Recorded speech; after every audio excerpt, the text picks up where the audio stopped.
네, 제가 논문에서 정말 중요한 부분으로 몇 가지 강조하는 것 중에 하나가 조작적 정의와 조작적 정의와 측정 도구의 구성에 관련된 부분입니다. 측정 도구의 구성. 뭐 뒤에 체계 이런 말들이 생략될 수가 있겠죠. 구성 체계.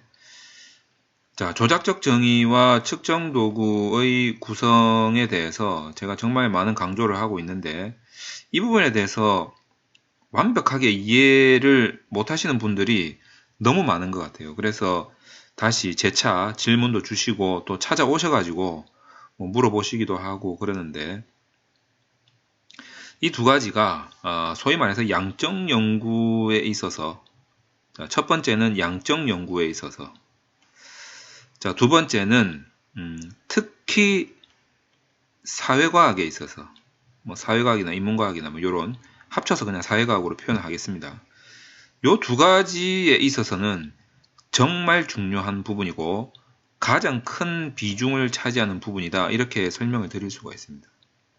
자, 그런데 이 두 가지에 대해서 제가 정말 많이 강조하고 설명하는 강좌를 뭐 재차 몇 번 올린 적이 있는데 그때 저도 나름대로는 어마어마하게 강조를 했는데도 불구하고 이 부분을 그렇게 뼈저리게 좀 느끼셔야 되는데 그렇게 못 느끼고 계시기 때문에 이해하는데 어려움이 있으신 것 같아요.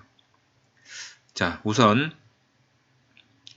양적 연구를 이제 사회과학에서 한다. 자, 이게 이제 요때 가장 큰 비중을 가지기 때문에 자, 요 상태다라고 생각을 해봅시다. 자, 우선 우리가 일반적으로 사회과학에서 무언가를 증명한다는 것, 그리고 반대로 자연과학에서 무언가를 증명한다는 것, 이게 근본적인 차이가 어디에 있냐면 자연과학은 발명이나 발견에 가깝습니다. 자, 그렇기 때문에 기존에 없던 것에서 만들어내는 거죠. 자, 그런데 사회과학은 어떻게 증명을 하냐면 상식적인 것에서 이론화시킵니다. 왜냐하면 경험의 학문이기 때문에 누구나 다 직간접적으로 경험을 했음직한 것이죠. 그래서 사회과학에서 제기하는 연구 문제나 가설은 어떻게 보면 상식적입니다. 그래서 지도 교수님들이 이런 말씀 많이 하시죠. 뭐 그거 뻔한 거 아니냐 이런 식으로 뻔자를 많이 붙이죠. 뻔한 거 아니냐. 자, 그렇기 때문에 누구나 알고 있는 것을 굳이 그것을 이론으로 만드는 거죠. 그러니까 이것을 다른 사람한테 납득시키기 위해서는 굉장히 논리적으로 설명할 필요가 있습니다. 자연과학은 그럴 필요가 없죠. 그냥 여러 가지 막 조건을 달리해서 넣다 보면 하나가 증명이 되면 발견한 거나 발명한 게 되는 겁니다.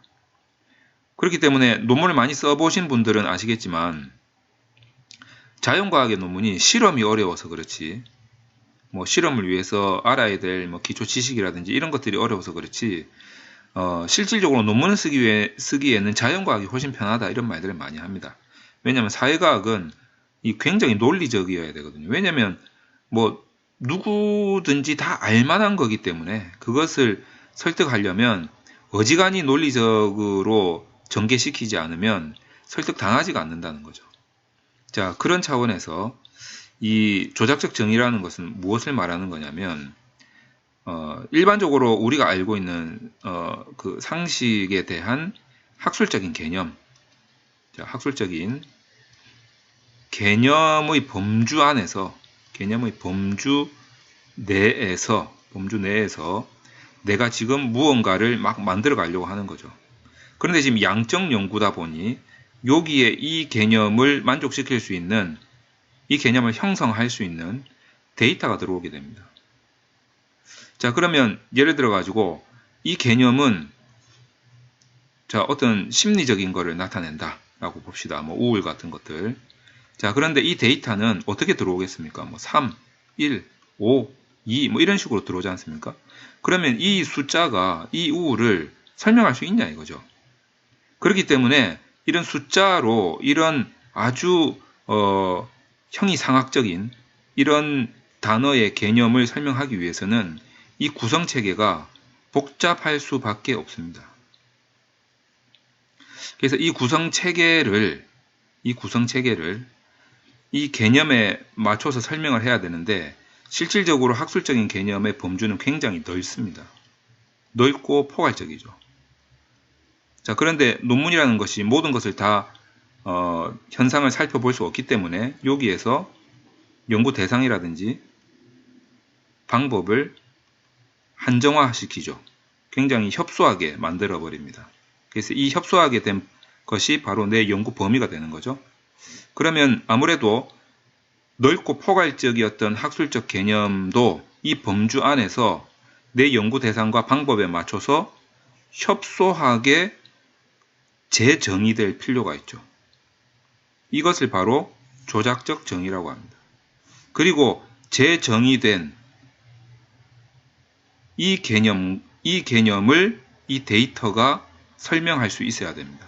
그러니까 이 측정 도구의 구성과 내가 내 연구의 대상과 방법에 맞추기 위해서 학술적인 범주 내에서 이 개념을 협소하게 만든 조작적 정의는 같은 구성으로 이루어져야 됩니다. 그래서 조작적 정의의 내용과 측정 도구의 구성은 그 내용이 같아야 된다는 거죠. 자, 이 부분이 논문에서 이해하기가 힘든 부분입니다. 실제로. 그리고 이 조작적 정의는 학술적인 개념의 범주 안에 있어야 됩니다. 자, 이렇게 구성된다라는 것에 대한 그 로직을 여러분들이 잘 아셔야 되는데 이게 실질적으로 논문을 이제 쓸 때 잘 맞춰지지가 않는다라는 거죠. 머리로는 이해가 되는데 논문을 쓸 때는 이게 잘 맞춰지지가 않는다라는 겁니다. 그래서 사실 이런 원리에 대해서 이거를 맞출 수 있는 요령들이 있죠. 이 요령들도 여러분들이 터득을 하셔야 됩니다. 그래서 계속 이 원리를 맞춰야 됩니다. 그러니까 여러분들이 뭐 계속 부단히 공부를 하셔야 되고 경험도 하셔야 되고 실패를 두려워하지 말고 계속 논문을 써보는 버릇을 가지고 거의 습관화시키듯이 해서 논문을 계속 써보셔야 된다는 거죠. 그래서 오늘의 하이라이트는 뭐냐? 조작적 정의하고 측정 도구의 구성은 그 내용이 같아야 된다. 그리고 이 조작적 정의는 학술적인 개념의 범주 안에서 정의될 수 있어야 된다. 이 부분을 여러분들이 정확하게 알고 계셔야 된다는 점, 이게 오늘의 하이라이트다. 뭐 이렇게 말씀드릴 수가 있겠습니다.